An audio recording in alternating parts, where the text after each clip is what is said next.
జిందాబాద్ జిందాబాద్ జిందాబాద్ DA అడిగారు వెంటనే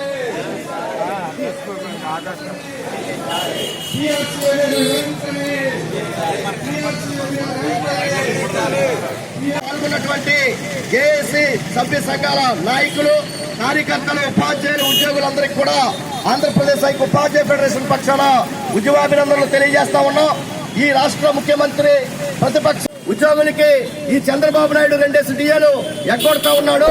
మనం వస్తే కనుక టైం టు టైం డిఏ ఇస్తానని చెప్పాడు. అంతేకాదు మంచి పిఆర్సీ ఇస్తానని చెప్పాడు. ఉద్యోగులకి ఇళ్ల స్థలాలే కాదు, ఇల్లులు కూడా నిర్మిస్తానని చెప్పి స్పష్టమైనటువంటి హామీ ఇచ్చి ఎన్నిక 5 సంవత్సరాలు పూర్తయింది. ఆయన ఎన్నిక వెళ్ళిపోతా ఉన్నాడు. కానీ మా సమస్యలను మాత్రం పరిష్కరించడం లేదు.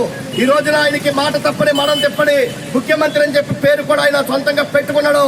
కానీ రాష్ట్ర ఉద్యోగ ఉపాధ్యాయుల విషయంలో ఆయన మాట తప్పాడు, మడం తిప్పాడు, ఉద్యోగ ఉపాధ్యాయుల్ని ద్రోహం చేశాడని చెప్పి సందర్భంగా తెలియజేస్తా ఉన్నా. ఆయన మాట్లాడుతూనే నా యొక్క వాగ్దానం బైబిల్తో సమానం, ఖురాన్తో సమానం, భగవద్గీతతో సమానం అని చెప్పి చెప్పాడు. అంతేకాదు ఒక రాజకీయ నాయకుడు ప్రతిపక్ష నాయకుడిగా ఉండగా ఒక హామీ ఇచ్చి ఆ హామీ అధికారంలోకి వచ్చిన తర్వాత అమలు చేయకపోతే రాజీనామా చేసి బయటికి పోవాలని చెప్పి ఆ విధంగా స్పష్టమైనటువంటి ప్రకటన చేసి 5 సంవత్సరాలు ఈ రోజున ఆయన ఓట్లేయించుకుని ఆయన గద్దెనెక్కి ఈ రాష్ట్ర ఉద్యోగ ఉపాధ్యాయులు నడు రోడ్డు మీదకి నెట్టాడని చెప్పి సందర్భంగా తెలియజేస్తా ఉన్నాం.